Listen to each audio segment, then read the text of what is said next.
Balloon 47 weather theory and reports. Let's dive into Velocity Azimuth Display winds. Velocity Azimuth Display winds. These little nuggets of wisdom are pulled from the output of 160 WSR-88 radar sites scattered across the U.S. Imagine these radar systems as weather wizards conjuring up all sorts of info, including the nifty weather radar depictions you see online or on your local TV station. Among their magical powers is the ability to tell us about wind direction and speed at different altitudes. Velocity Azimuth Display winds are like the GPS for winds, often reported in increments of 1,000 feet, giving pilots the lowdown on what's happening up there. If you're ever on the lookout for Velocity Azimuth Display, VAD winds, there's a cool weather center at Plymouth State University in New Hampshire that has your back. It's like a one-stop shop for wind intel. Now let's shift gears to aviation forecasts, the crystal ball for pilots. There's a bunch of forecast products that pilots need to get cozy with.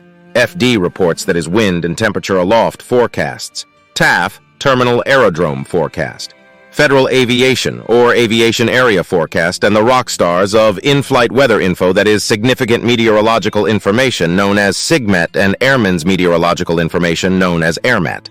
Wind and temperature aloft forecast, FD report, spill the beans on what's happening above our heads. Picture this.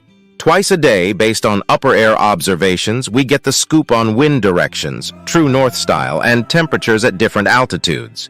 It's like having a weather genie whispering in your ear. All right now, meteorological aerodrome report. Say it with me, meteorological aerodrome report, METR.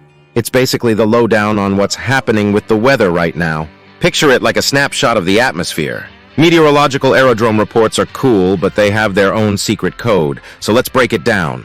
First up, we've got the type of report. Is it a routine meteorological aerodrome report, METR, or a special weather report? Then we've got the station identifier. For our friends in the contiguous U.S., it's a three-letter code with a K in front. Think KGG for Gregg County Airport in Longview, Texas. Other places have their own rules, like Alaska using PA and Hawaii using PH. Moving on to the date and time of the report. No surprises there. But watch out for the Z tagged at the end. That means it's Zulu time, a fancy term for Coordinated Universal Time known as UTC. Now let's talk about the wind. It's a 5-digit party unless things get wild and windy, then we might need 6 digits. The first 3 tell us where the wind's coming from in tens of degrees. If it's feeling breezy, we get the wind speed in knots. And if there's some gusty action, they throw in a G followed by the peak gust. Visibility is all about how far you can see. Is it clear skies or a bit misty? Meteorological aerodrome reports spill the beans in statute miles. Weather conditions get interesting with intensity, proximity, and descriptors. Are we dealing with light rain or a full-blown storm?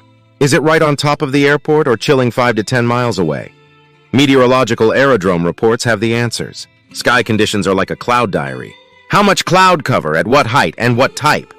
They spill the cloud beans in eighths of the sky. Temperature and dew point are next, with a nod to Celsius. Altimeter settings are like the barometric mood ring, telling us about atmospheric pressure. Anything from extra wind details to pressure trends and random bits of info might pop up here. In aviation, there are various reports and forecasts that play a crucial role in ensuring safe and informed flight operations. One such report is the Terminal Aerodrome Forecast, TAF, crafted for a 5-mile radius around airports, usually larger ones. Terminal aerodrome forecasts come in 2 types: routine forecast and amended forecast. These reports, valid for 24 hours, get updated 4 times a day employing similar terminology as meteorological aerodrome reports. They provide essential information on wind, visibility, weather conditions, sky status, and expected changes, aiding pilots in planning their flights. Moving on to area forecasts, or FA, these offer insights into clouds, general weather conditions, and visual meteorological conditions, or VMC, over more extensive areas, encompassing several states. Issued 3 times a day, area forecast reports are valid for 18 hours, serving both en route operations and smaller airports lacking terminal forecasts. In-flight weather advisories are another critical aspect, furnishing forecasts for potentially hazardous weather conditions. These advisories, available to pilots pre-flight for planning purposes, alert en route aircraft to potential dangers.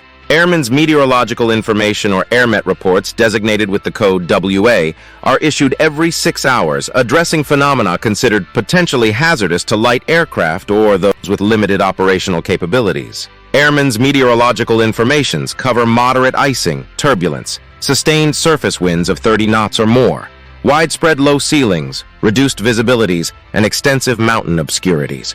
Coding includes Sierra for IFR and mountain obscuration, Tango for turbulence, and Zulu for icing and freezing levels. Significant meteorological information or SIGMET reports identified with the code WS are in-flight advisories concerning non-convective weather hazardous to all aircraft. They cover severe icing, extreme turbulence, or clear air turbulence, CAT, not associated with thunderstorms, dust storms, sandstorms reducing visibilities to below 3 miles, and volcanic ash. Significant meteorological information are unscheduled, valid for 4 hours, 6 for hurricane-related issues, and sequentially numbered for each day. The convective significant meteorological information, known as WST, is issued for hazardous convective weather affecting flight safety, such as severe thunderstorms, surface winds exceeding 50 knots, hail at the surface equal to or greater than 3 to 4 inch, or tornadoes. They are valid for 2 hours and issued for Eastern E, Western W, and Central C regions of the United States.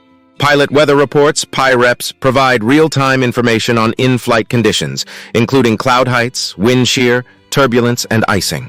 Pilots are encouraged to file pilot weather reports, especially when encountering unexpected weather conditions. Pilot weather reports are crucial for updating other pilots and providing in-flight advisories. In conclusion, understanding these weather reports is paramount for pilots, ensuring informed decisions and safe flight operations. Balloon pilots, in particular, must exercise caution and common sense. Favorable flying conditions involve good visibility, light winds, and no precipitation. However, there is never an absolute requirement to fly, and pilots should prioritize safety, choosing to wait for better conditions when necessary.